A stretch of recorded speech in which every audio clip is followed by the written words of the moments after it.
And now it's our pleasure to welcome for another year of ministry our Reverend Paul Johnson, who will be speaking to us today about General Assembly. Thank you, Beth. I've titled my remarks, Unitarian Universalists Generally Assemble, and refers to a practice which has gone on through our denomination's history since 1961. Every year in June, representatives of all of a number of our congregations meet to do the work of our association, as well as a number of the other things that I have come to love. And I'm going to share some of those with you. I've been going every year since 1975, except for 1 year. And this year, there were over 4,000 UUs who were registered to be part of General Assembly in Pittsburgh from 795 or 1,027 congregations, all 50 states, D.C., Mexico, Canada, and the Philippines. A pretty good turnout, I would say. Among the 4,000, almost 2,600 were delegates, either in person or online. One of the things I appreciate the most about General Assembly is serendipity. When you get 4,000 UUs together, you're going to have some very interesting meetups with people.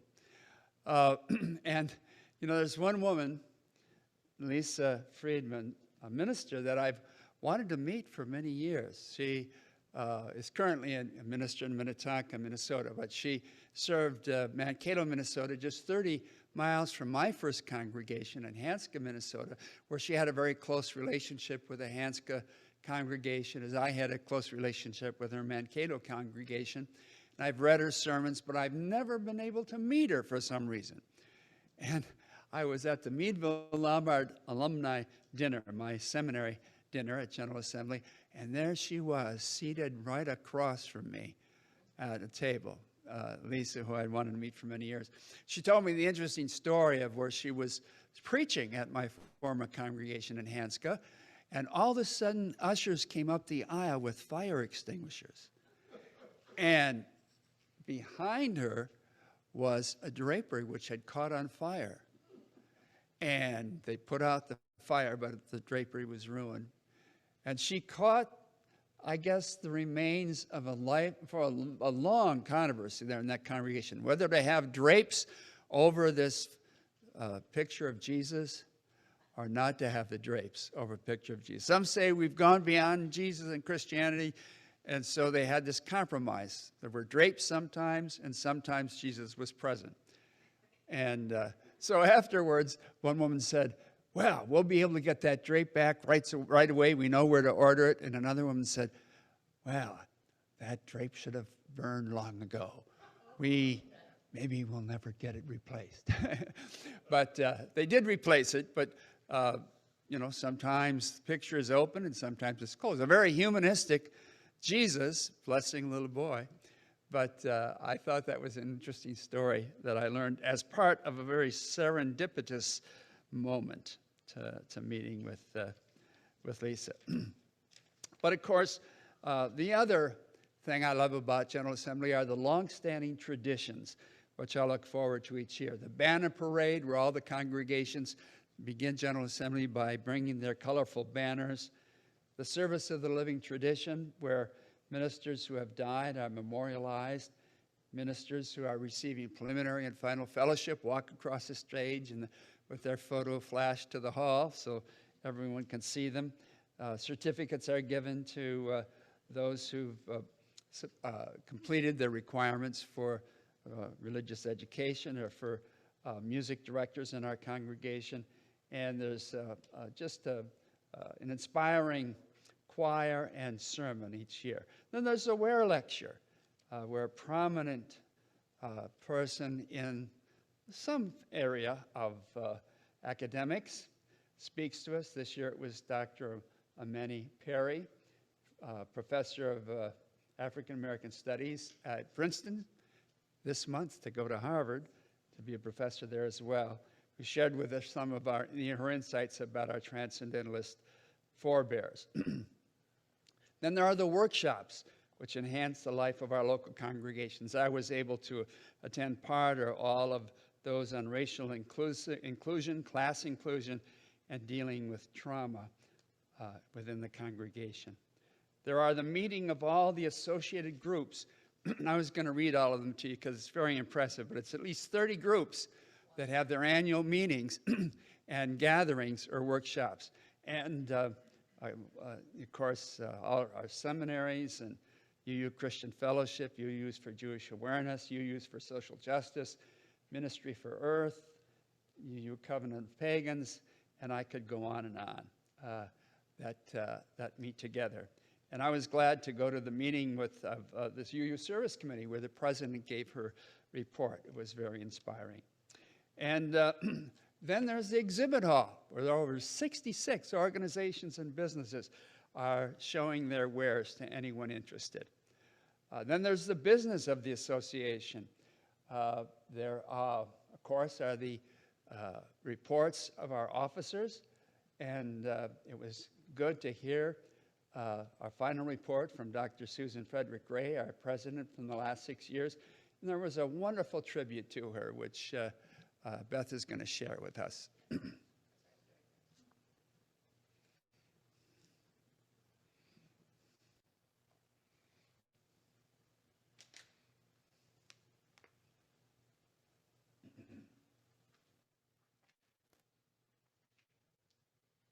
She has the heart of a pastor, the instincts of an organizer, and the mind of a CEO, which is a really excellent combination for UUA president.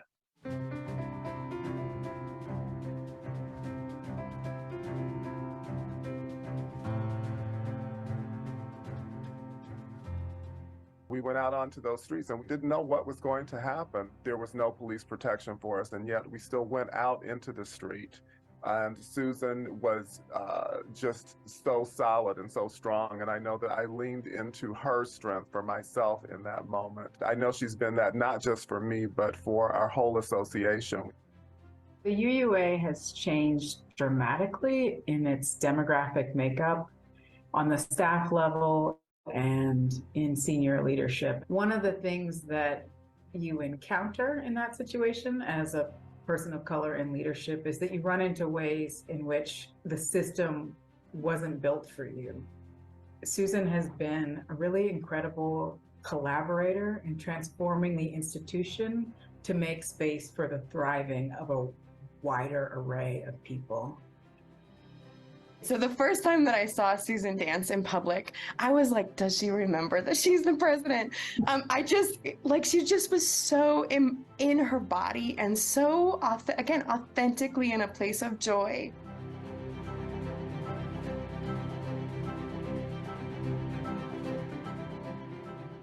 I want to take these themes of action, risk, courage, and mission and propose to you that we UU the vote. Did you hear that? That we UU the vote. I want to see you all in your communities make your congregations into voter protection, voter registration, civic engagement, and mobilization centers. Let us show the difference, the power that Unitarian Universalists can make.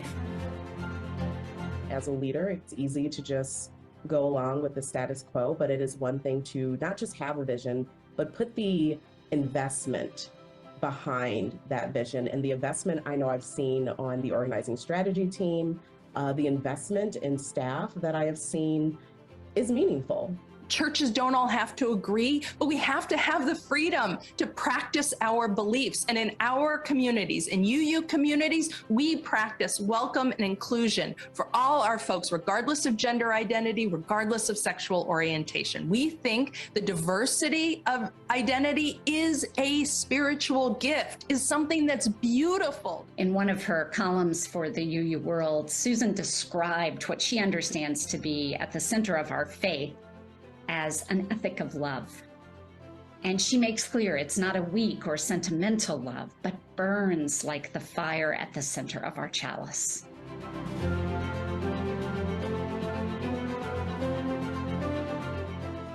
throughout the acute part of the pandemic, our communication with our congregations increased, I don't know, 3 or 4 times what it would have been before.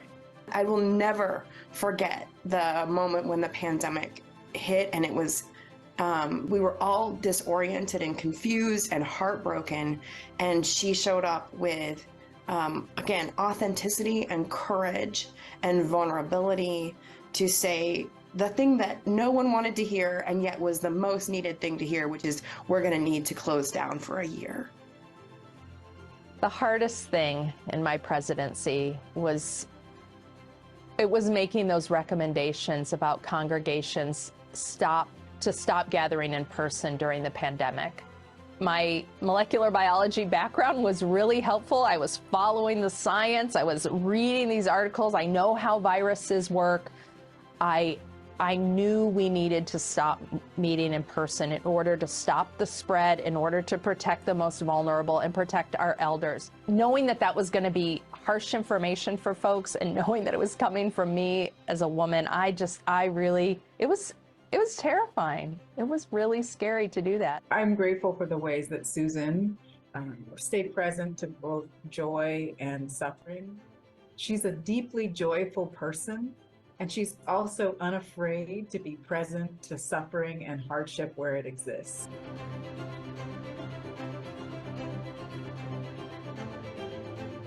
We are all living in what I have come to call a liminal time, a time in between. On so many levels, what comes next is still unfolding and being imagined.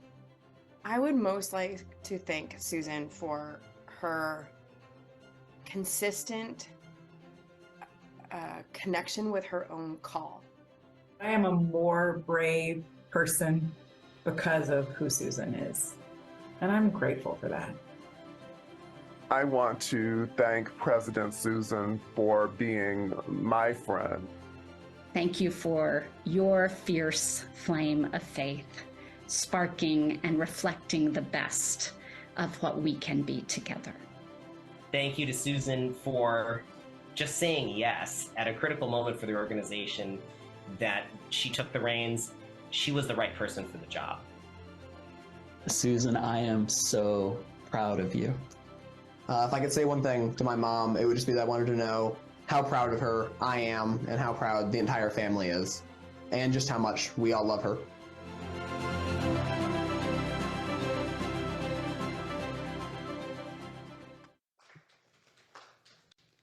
So I thought that was a wonderful tribute to our outgoing president, who has served us for 6 years.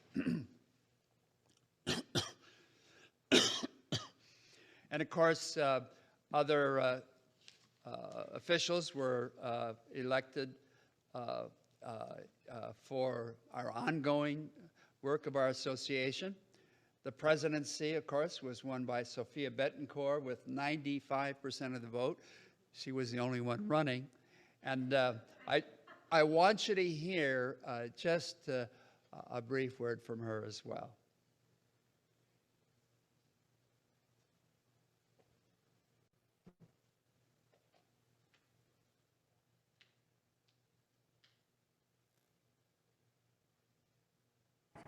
So you just asked me what I'm learning as I've been traveling with UUs, and also I've met with so many of you online too. Thank you for taking the time to talk with me. I want to emphasize 2 really important things. One is that as I've been talking with UUs around the country and online in the various range of groups and identities and roles and priorities, I'm feeling this joy and this desire to invest in who we are as Unitarian Universalists. So this is really exciting. We're talking a lot rightly, right, about how tired we are, about how hard things have been. But as I ask UUs what their longing is for the future, I keep hearing joy, pride in who we are as a community, this desire, this longing to express our Unitarian Universalist values in the world. And I also want to say that I really hear you, that we have a lot of work to do, right? That the communal care we've leaned into so powerfully during these years of the quarantine phase, as I call it, of pandemic, has taught us a lot has taught us welcome, has taught us communal care, has taught us more about our values than I think have been right at our fingertips in a minute. We're also really trying to figure out how we meet the needs of our beloveds today, right? How are we serving families today? How are we supporting religious professionals of all kinds today? How are we resourcing Unitarian Universalists in all kinds of communities to be the people we most long to be? So I'm hearing joy, I'm hearing longing, and somewhere in the middle lies the work that I hope we will do together over the next 6 years. Thank you, Sophia.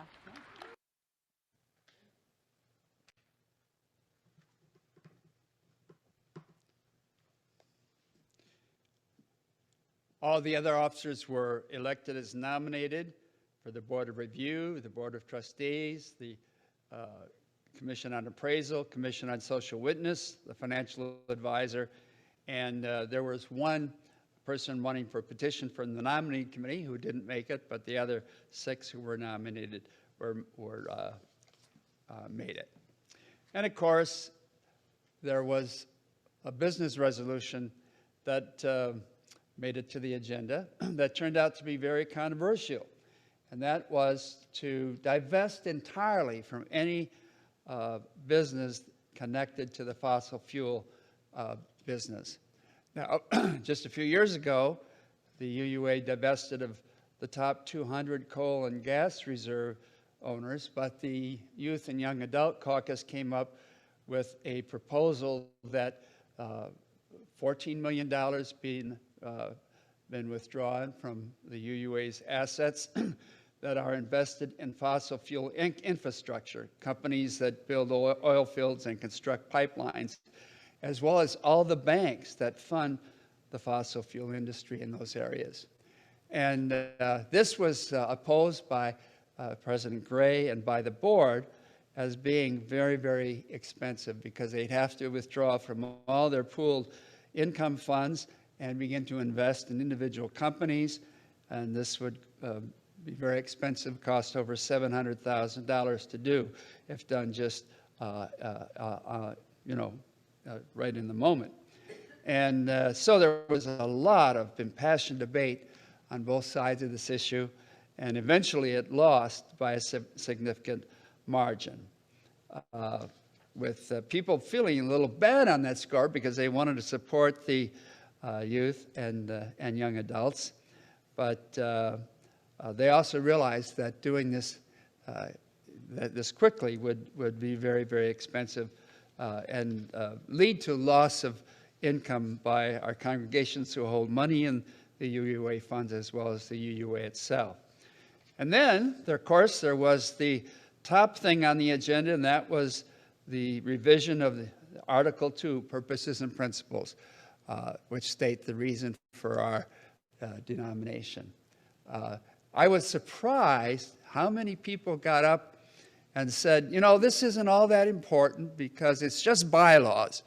Any congregation can have a statement of beliefs that they want. And I said, no, no, no.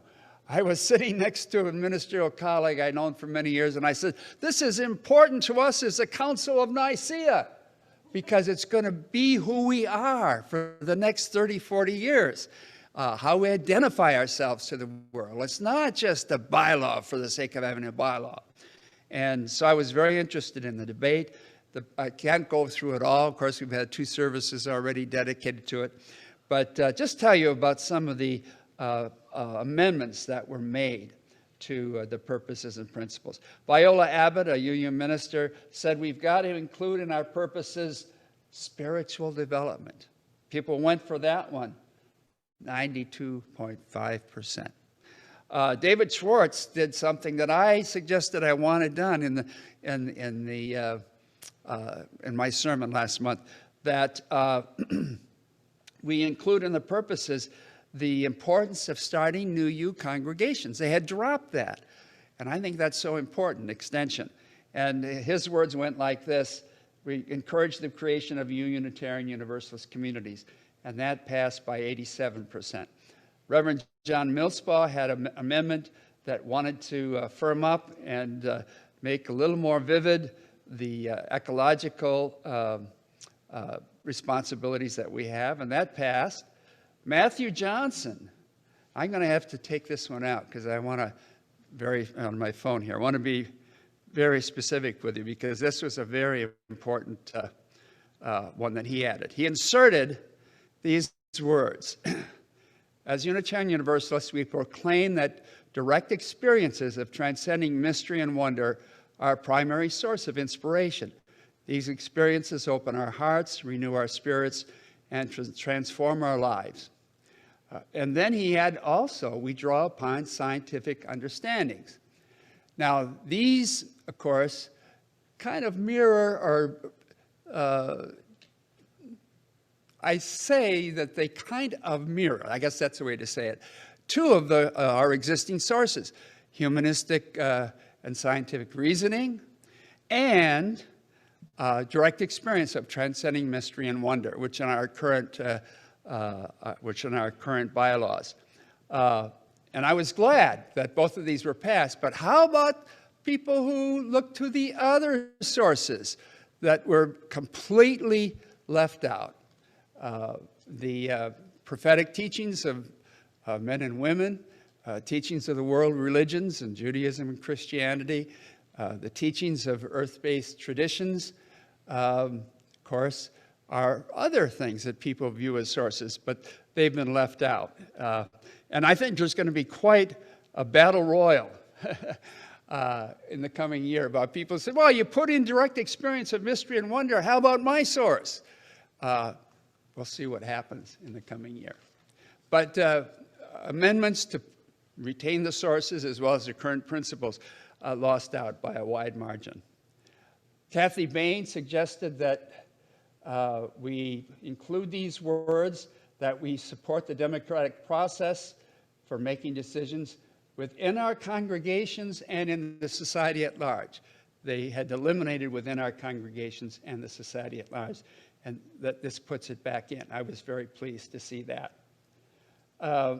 So it was passed by over 86%, the revised suggestions for Article 2, and they'll be brought up again next year at General Assembly with more amendments possible.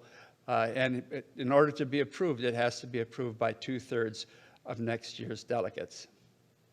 I would say that, also, there were actions of immediate witness that were passed to protect the dreamers. 98% of the people agreed with that. To stop the cop city in Atlanta. That was agreed to by over 80% of the people as well. I was a little concerned, why are we getting involved with Atlanta? But for their new training center for police and fire, but that passed. And then it was to organize for health equity in our country. So that was the business that was passed. All in all, I think it was an inspiring General Assembly. The one difference that I noted from other years when we had a presidential election, that we had only one candidate that was given to us by the nominating committee. And it was much more interesting to have two candidates debating their positions on things. Some people say, well, that just leads to people feeling left out if they lose and all their supporters left out, and we don't really have to have two candidates. I think there's some benefit to having two candidates rather than just one candidate. The theme of the conference was faithfully becoming, and you heard Sophia Betancourt speak to that when she talked about our hopes for the future, to get beyond the pandemic and get beyond the many losses that congregations have experienced in terms of their RE programs, in terms of their budgets, in terms of their membership, and build for the future. So that's the General Assembly as I saw it.